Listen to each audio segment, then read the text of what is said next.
الرحمن الرحيم. أعوذ بالله من الشيطان الرجيم. بسم الله الرحمن الرحيم.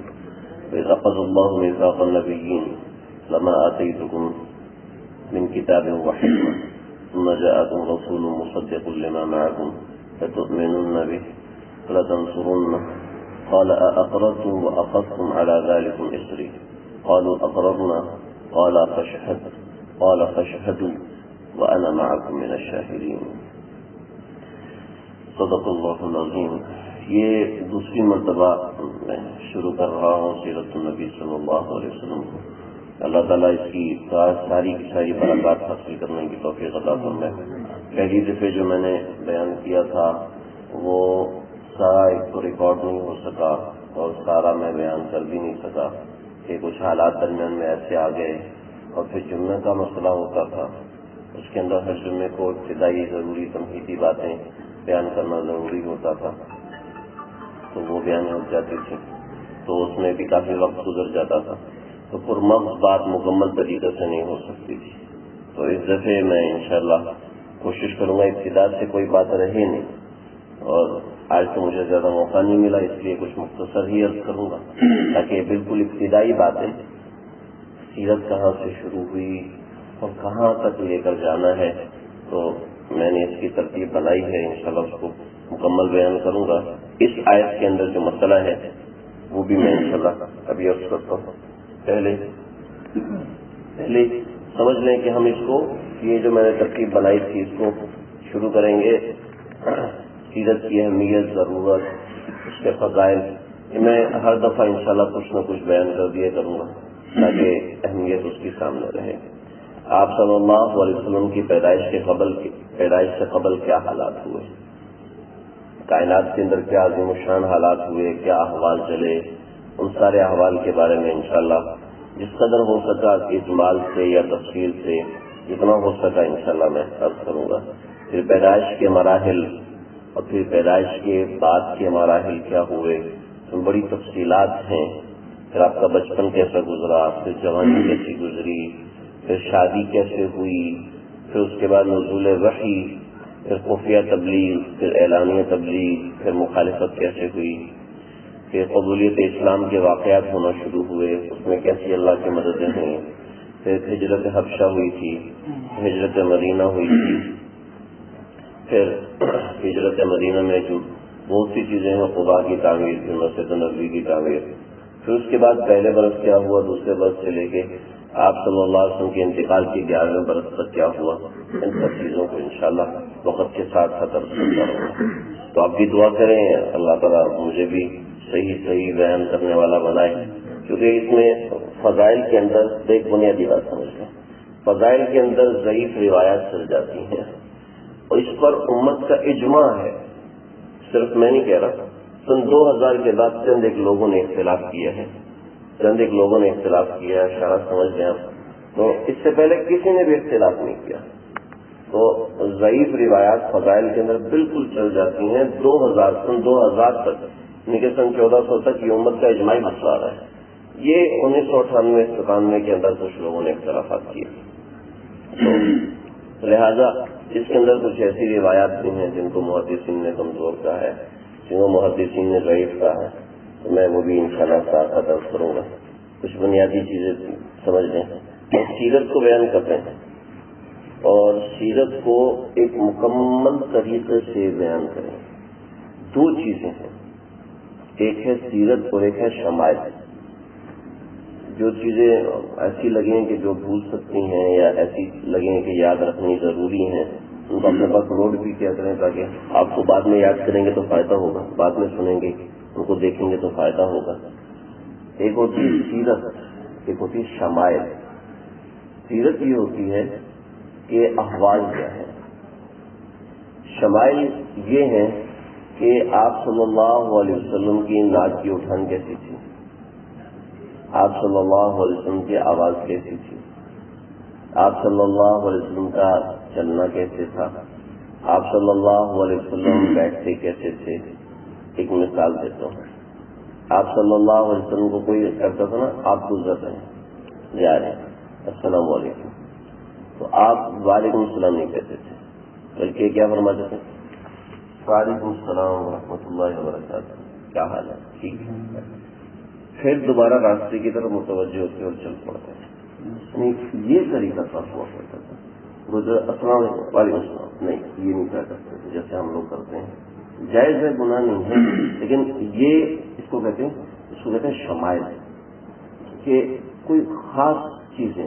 آپ کی آنکھ کا رنگ کیسا تھا، آپ صلی اللہ علیہ وسلم کی آنکھ کے اندر کا ڈورا یہ کیسا تھا، آپ کی آنکھ کے اندر جو سیاہ پتلی ہے یہ کتنی سیاہ تھی، آپ صلی اللہ علیہ وسلم کی داڑھی مبارک میں سفید بال کتنے تھے. ان چیزوں کا تعلق شمائل سے ہے. ان چیزوں کا تعلق کس سے؟ شمائل سے ہے. یہ بھی انشاءاللہ ہم ساتھ ذکر کریں گے. اور سیرت آپ صلی اللہ علیہ وسلم کے حالات کو کہتے ہیں. جیسے میں نے بھی آپ کو واقعہ سنایا کہ آپ سلام کا جواب ایسے دیتے تھے. یہ آپ صلی اللہ علیہ وسلم نے زندگی طریقے سے گزاری ہے. کوئی اتفاقی چیزوں میں زندگی نہیں گزاری. آپ صلی اللہ علیہ وسلم گرمیاں ہو جاتی تھی تو آپ گھر سے باہر سویا کرتے تھے. چارپائی گھر سے باہر لے آتے تھے جیسے ہم لوگ کرتے ہیں اور باہر سویا کرتے تھے. یہ بھی ساری زندگی ایک دن مقرر تھا کہ جب بھی گرمی آئے گی تو جمعرات کے دن چارپائی باہر نکالیں گے، اور جب ٹھنڈک بڑھنا شروع ہو جاتی تھی تو اندر کرتے تھے چارپائی. تو وہ بھی تو لکھا ہوا ہے کہ جمعرات کے دن سے اندر چارپائی لے کے آتے تھے.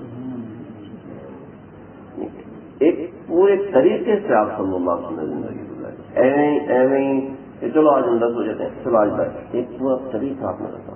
جب بھی سفر کو جانا ہے جمعرات کے دن، جب بھی سفر کو جاتے جمعرات کے دن سفر کو جاتے تھے. تو ہر چیز کا آپ صلی اللہ علیہ وسلم طریقہ متعین فرمایا ہوا ہے. تو شادی بیاہ کا طریقہ متعین نہیں ہوتا. اور تو یہ سمجھیے ایک سیرت ہوتی ہے اور ایک شمائل ہوتے ہیں.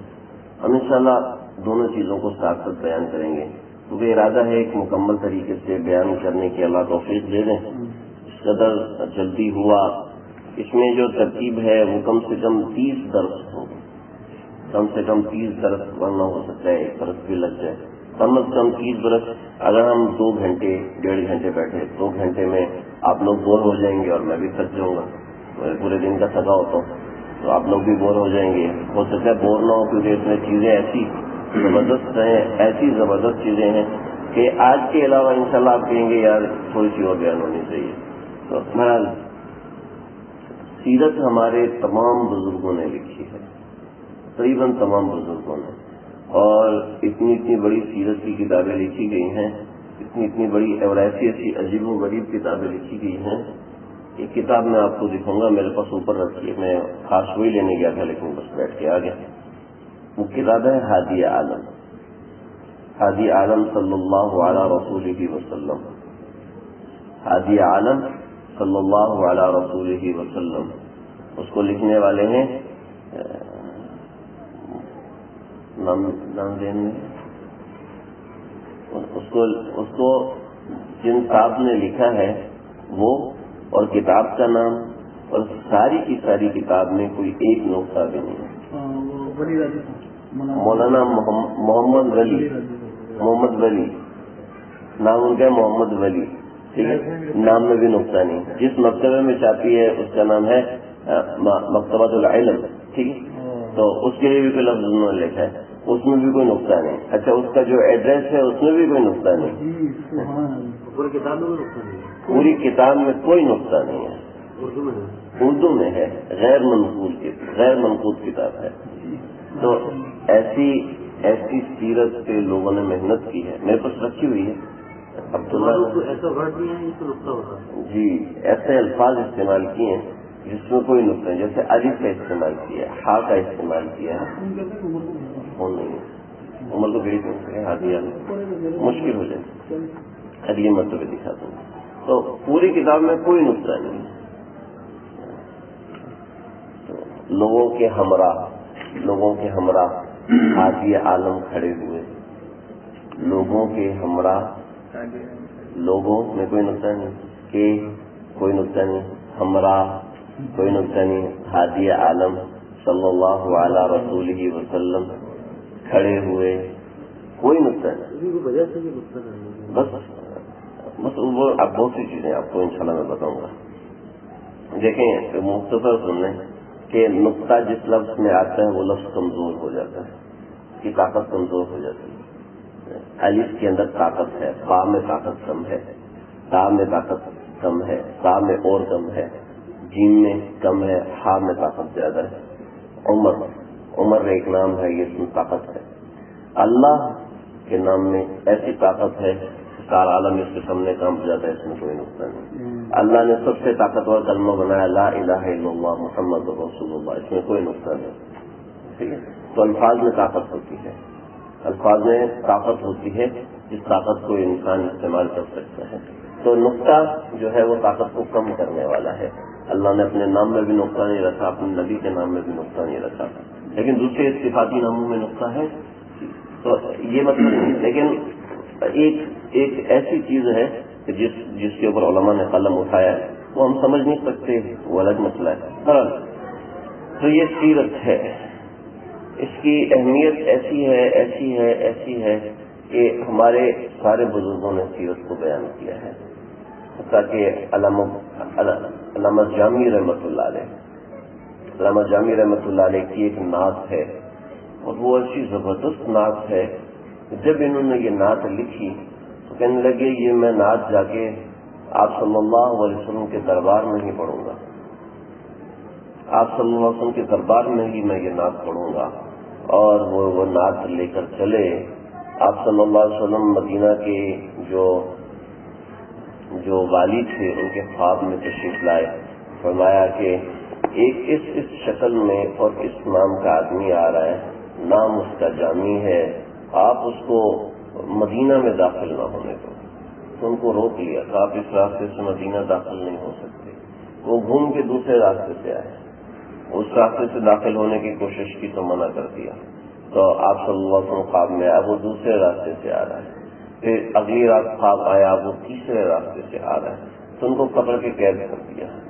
تو اگلی رات پھر آپ صلی اللہ علیہ وسلم خواب میں تشریف لائے، فرمایا وہ تو میرا عاشق ہے، اس کو بند نہیں کرنا تھا، لیکن بات یہ ہے کہ اگر وہ آ کے نعت میرے قبر مبارک پہ پڑھ دیتا تو مجھے خود نکل کے اس سے ملنا پڑتا۔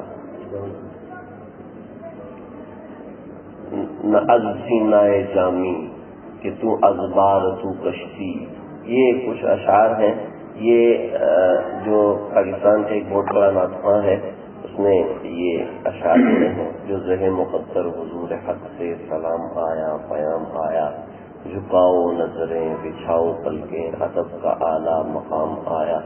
کیا ہے قاری وحید ظفر خاتون صاحب، انہوں نے یہ نسینہ نہ سینا از جامی میرے اشعار لگے، میں نے بہت سنتا ہوں ان کو۔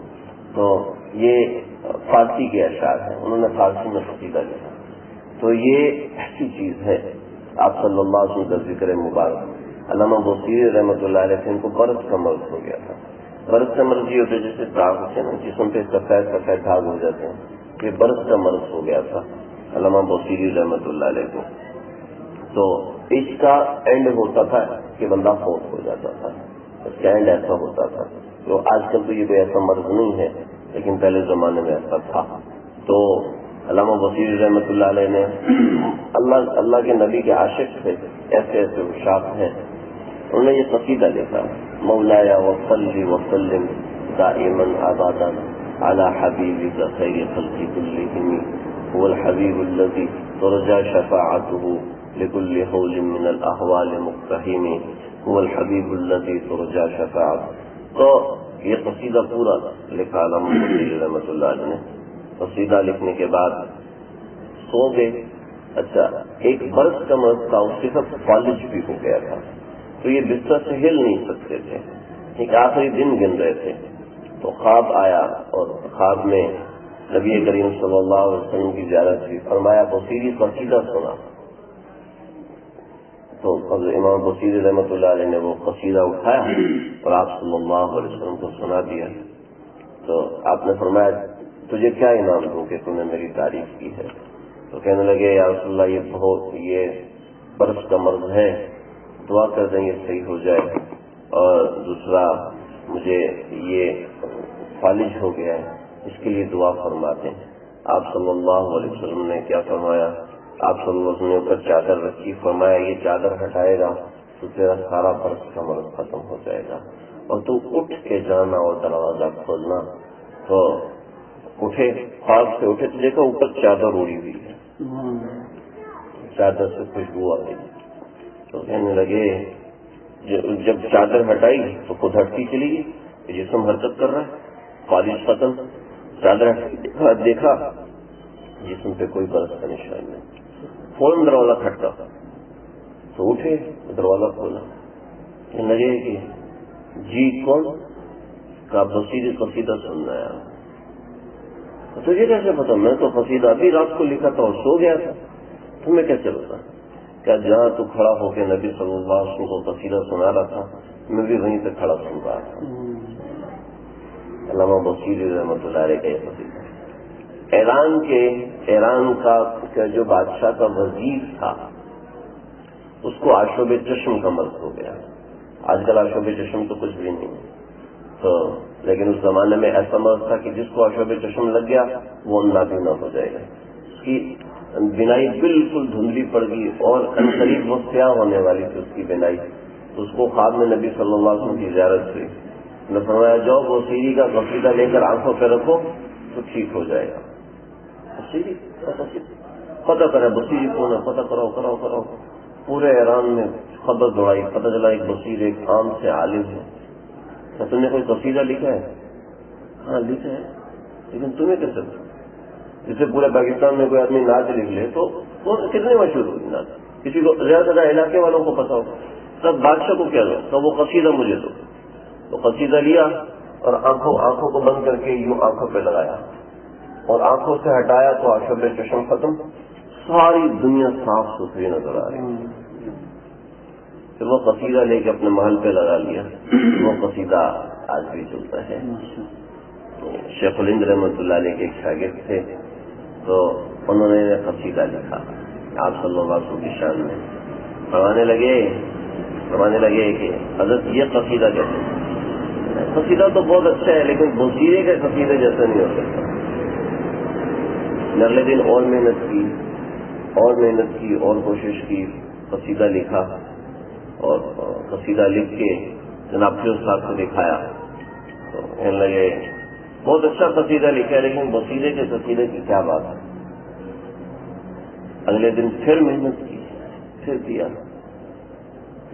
بہت اچھا لکھا ہے لیکن بصیری کے قصیدے جیسا نہیں ہو سکتا۔ اس کا جی کیا مسئلہ ہے؟ کہنے لگے آؤ میرے ساتھ، کیوں اپنے نا بغل میں دیا، بغل میں دے کے نا نیچے کر دیا کیوں؟ تو ایسے بزرگوں کو یہ طاقت حاصل ہوتی تھی۔ تو مکاشفہ ہوا، سب چیزیں کھل گئی، آپ کے دربار کی جالی مبارک کھٹی اور دیکھا کہ قبر مبارک کے اندر کا منظر ہے، ایک محفل لگی ہوئی ہے اور محفل کے اندر ابو بکر عثمان و عمر علی سب بیٹھے ہوئے ہیں، صحابہ بیٹھے ہوئے ہیں اور علامہ بصیری کھڑے ہوئے ہیں اور وہ قصیدہ سنا رہے مولاي صلی وسلم دائما ابدا علی حبیبک خیر خلق کلہم، تو قصیدہ سنا رہے ہیں اور پھر دوبارہ اٹھایا، ہاں میاں کہاں قصیدے تو بہت ہیں لیکن بصیری کے قصیدے جیسا کوئی نہیں، وہ قصیدہ نبی صلی اللہ علیہ وسلم کو پسند ہے۔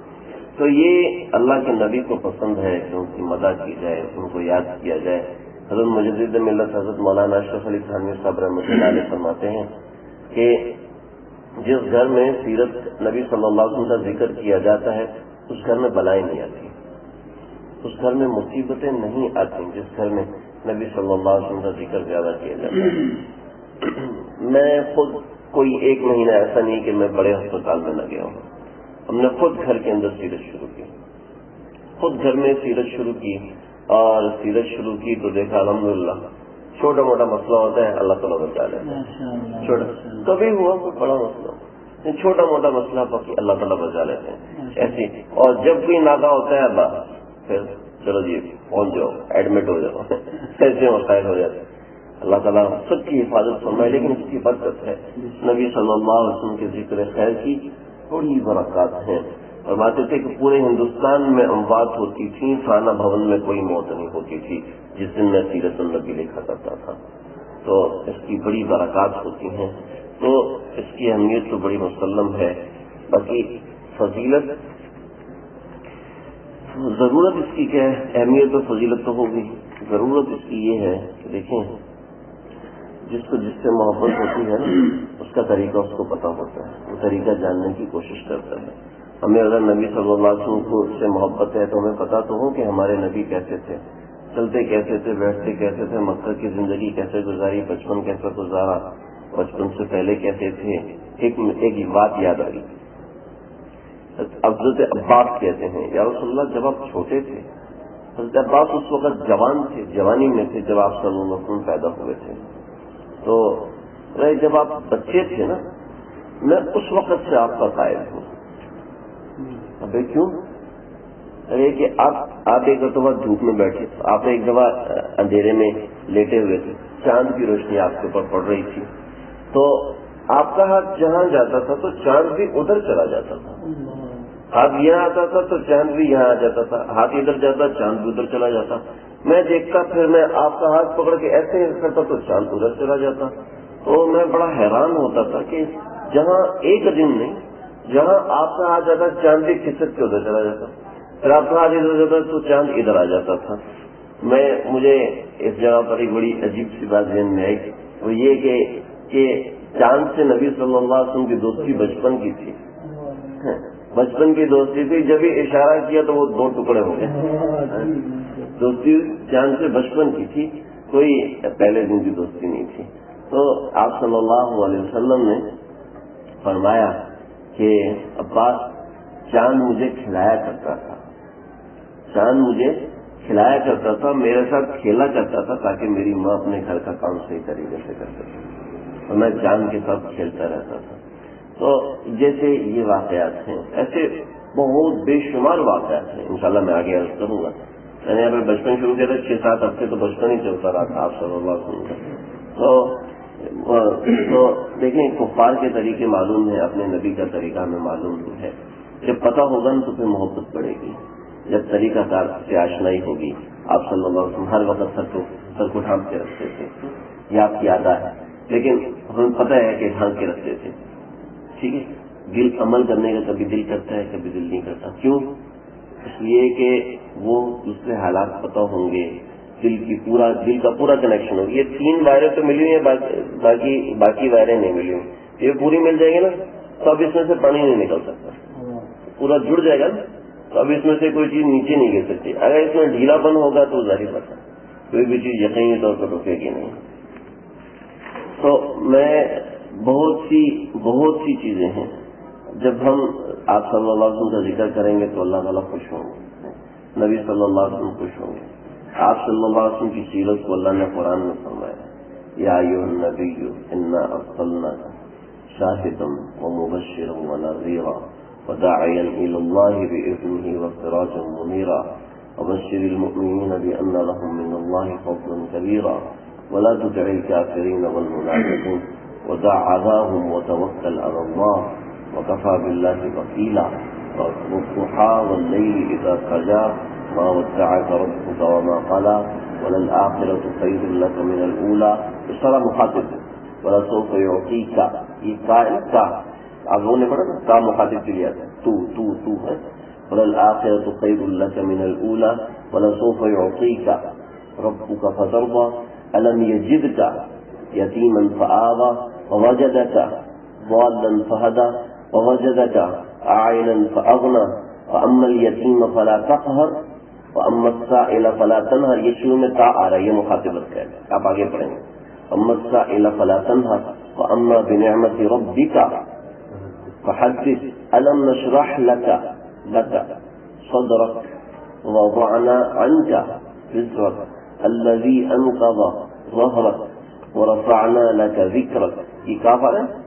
فَإِنَّ مَعَ الْعُسْرِ يُسْرًا إِنَّ مَعَ الْيُسْرِ يُسْرًا فَإِذَا فَرَغْتَ، یہ تا آئے گا جیسے انت ہے، فرغت فانصب الى ربک فرغب ربک. تو اللہ نے مخاطبت جب بھی کیا نا تو ایک صورت پہ بس نہیں آئی، دوسری صورت شروع کر دی.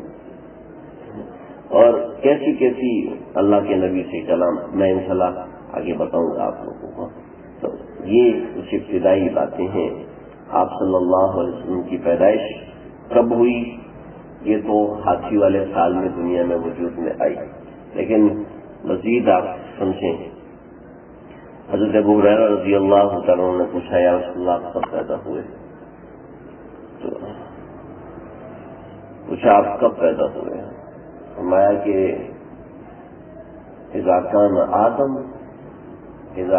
آدم، جب آدم مٹی میں گندے ہوئے تھے، ایک روایت بین الروح والجسد، جب آدم روح اور جسد کے درمیان تھے، اور انی کنت نبیا، میں اس وقت بھی اللہ کا نبی بن چکا تھا۔ اس وقت پیدا نہیں، جب آدم روح اور جسد کے درمیان تھے، ابھی گنے ہوئے تھے، میں اس وقت نبی بن چکا تھا۔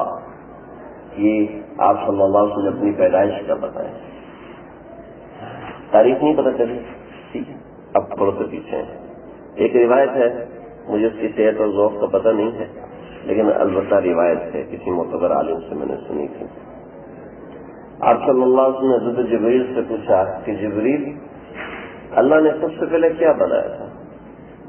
رسول اللہ تعالیٰ نے سب سے پہلے مجھے پیدا کیا، پھر فرمایا تھا کہ جاؤ میں نے ایک جنت بنائی ہے اس میں اڑو۔ میں 70,000 سال اڑتا رہا، لیکن جنت کا پہلا حصہ مکمل نہیں ہو سکا تھا۔ ٹھیک ہے، وہ ہے کہ تم اپنے علاوہ کسی چیز دوسرے کو دیکھتے تھے؟ ہاں، ایک چیز مجھے نظر آتی تھی، اندھیرا ہوتا تھا، 70,000 برس کے بعد ایک روشنی نظر آتی تھی، اور وہ آتی رہتی تھی، پتہ نہیں کتنا عرصہ نظر آتی تھی، اور پھر وہ روشنی غائب ہو جاتی تھی، پتہ نہیں وہ کیا تھا، بس مجھے وہ دکھتا تھا۔ ایک زمانے کے بعد پھر اللہ نے میکائیل کو پیدا کیا، پھر اسرافیل کو، پھر اسرائیل کو، تو لگے جبریل سنو غور سے، وہ جو تم روشنی دیکھتے تھے وہ میں تھا، میں اللہ کو سجدہ کرتا تھا، 70,000 برس کا سجدہ کرتا تھا، اور پھر اٹھتا تھا تو وہ روشنی تمہیں نظر آیا کرتی تھی۔ تو دیکھیں اللہ نے کب آپ صلی اللہ علیہ وسلم کو نبی بنایا ہوگا۔ آپ صلی اللہ علیہ وسلم نے فرمایا کہ اللہ نے سب سے پہلے نور محمدی صلی اللہ علیہ وسلم کو پیدا فرمایا۔ نور محمدی کا مطلب یہ نہیں آپ صلی اللہ علیہ وسلم نور ہے، بلکہ نور محمدی کا مطلب یہ ہے کہ سب سے پہلے آپ صلی اللہ علیہ وسلم کی صفات کو اللہ تعالیٰ نے پیدا فرما کے آپ کی ذات میں مدغم کر دیا تھا۔ تو برحال اس کی بڑی تفصیل ہے، میں انشاءاللہ انداز کروں گا، یہ اس کو ابھی تک ایک طرف رکھیں۔ سب سے پہلے جو عالم ارواح کا ذکر ہے کہ آپ صلی اللہ علیہ وسلم کی نسبت انبیاء میں کیسی تھی، میں نہیں ایسے پڑھا، سورہ آل عمران کی آیت نمبر 81 ہے، اس کے اندر اللہ تعالیٰ نے اس کا ذکر فرمایا ہے کہ اللہ نے سب سے پہلے یہ سب پیدائش ہوئی، سب پیدائش ہونے کے بعد، یہ ساری پیدائش ہونے کے بعد اللہ تعالیٰ نے ارواح کو پیدا فرمایا تھا۔ اس پیدائش میں بڑی تفصیلات ہیں، بس ہمارے علم میں جو صحیح روایات سے آتی ہیں تو وہ اتنی تفصیلات ہیں جو میں نے آپ حضرات کے سامنے عرض کر دی۔ یہ آیت نمبر 81 ہے سورہ آل عمران کی۔ وَإِذْ أَخَذَ اللَّهُ مِيثَاقَ النَّبِيِّينَ، جب اللہ نے انبیاء سے ایک وعدہ لیا، انبیاء سے کہاں وعدہ ہے؟ انبیاء سارے کہاں اکٹھے تھے؟ عالم ارواح میں اکٹھے تھے۔ کیا وعدہ لیا؟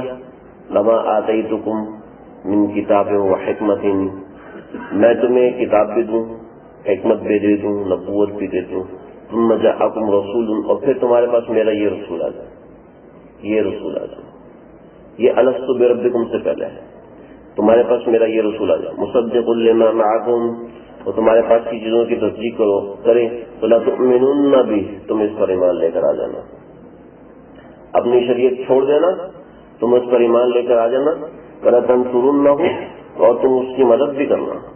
قَالَ أَأَقْرَرْتُمْ، پھر اللہ نے کہا کیا تم اقرار کرتے ہو؟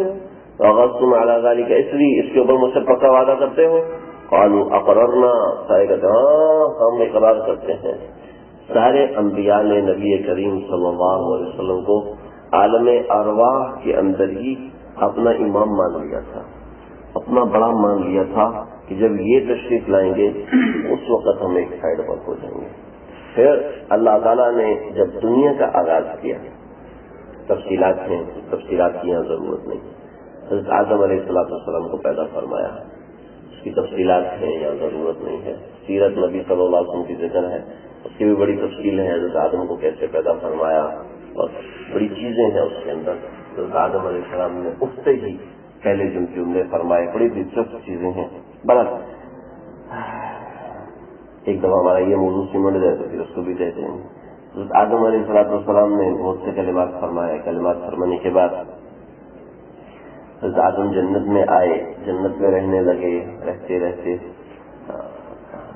ایک روایت میں نے لکھی ہے، ایک آپ بڑی عجیب سی بات سنیں گے۔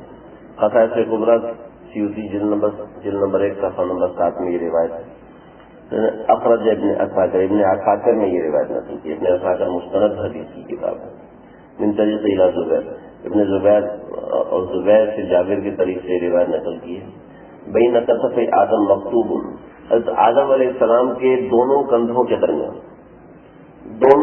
کے درمیان لکھا ہوا تھا محمد رسول اللہ صلی اللہ علیہ وسلم، محمد رسول اللہ خاتم النبیین۔ یہ حضرت آدم علیہ السلام کے دونوں کندھوں کے درمیان اس جگہ پر لکھا ہوا تھا، اس کتاب میں لکھا ہوا ہے۔ باقی ہمیں جب اللہ کے نبی نے کہہ دیا کہ لکھا ہوا تھا، ہمیں اس میں پڑھنے کی ضرورت نہیں ہے کہ وہ کیا کرتے ہوں گے، کیسے کرتے ہوں گے۔ جس اللہ نے لکھ دیا تو وہ اللہ چھپا بھی سکتے ہیں کسی خاص موقع پر۔ ہمیں تو نبی صلی اللہ علیہ وسلم نے فرمایا ہے وہ ضعیف ہے، کمزور ہے، ہم اس سے نہیں جاتے، فضائل کے اندر جب چل جاتی ہیں تو ہمیں اس کے پیچھے لگنے کی ضرورت نہیں ہے۔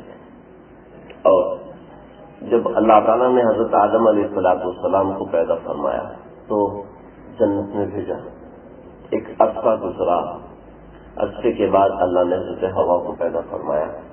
حضرت ہوا تشریف لائیں تو پورے کپڑے میں لپٹی ہوئی تھی، وہ لیٹی ہوئی تھی۔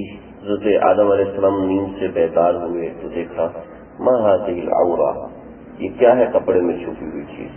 جب جا کے کھولنے کی کوشش کی تو اللہ ہٹ جاؤ، اس سے نکاح کرو، پھر اس کو ہاتھ لگاؤ۔ اے اللہ، آپ نے پڑھایا تھا نکاح کے لیے مہر ضروری ہے، مہر تو میرے پاس کچھ بھی نہیں ہے، میں کیا مہر دوں گا۔ فرمایا وہ جو نام لکھا ہوا تھا نا، لا الہ الا اللہ محمد رسول اللہ، عرش کے نیچے، ہاں وہ جو نام لکھا ہوا تھا لا الہ الا اللہ محمد رسول اللہ، اس میں جو میرے نام کے ساتھ جڑا ہوا تھا محمد، پہلے اس کے اوپر 20 مرتبہ درود شریف پڑھو، یہ حق مہر ہے، اور پھر اس سے نکاح کرو۔ آپ صلی اللہ علیہ وسلم کے اوپر درود شریف پڑھنا حضرت آدم کا مہر رکھوایا گیا۔ ہماری شریعت میں کچھ پڑھ کے بخش دینا یہ مہر نہیں ہو سکتا۔ حضرت آدم علیہ السلام کی شریعت مختلف تھی، حضرت یوسف کی شریعت مختلف تھی، حضرت ادریس کی شریعت مختلف تھی، حضرت موسیٰ کی شریعت مختلف تھی، ہماری مختلف ہے۔ تو یہاں سے دیکھیں تو نکاح، پہلا نکاح جو کائنات میں ہوا ہے وہ آپ صلی اللہ علیہ وسلم کی برکت سے ہوا ہے، تو جن کا ہم ذکر خیر آج شروع کر چکے ہیں، اللہ اس کو پایا تکمیل تک پہنچائے۔ بہت باتیں ہیں انشاءاللہ انداز کروں گا، اللہ تعالیٰ سمجھنے کی توفیق عطا فرمائے۔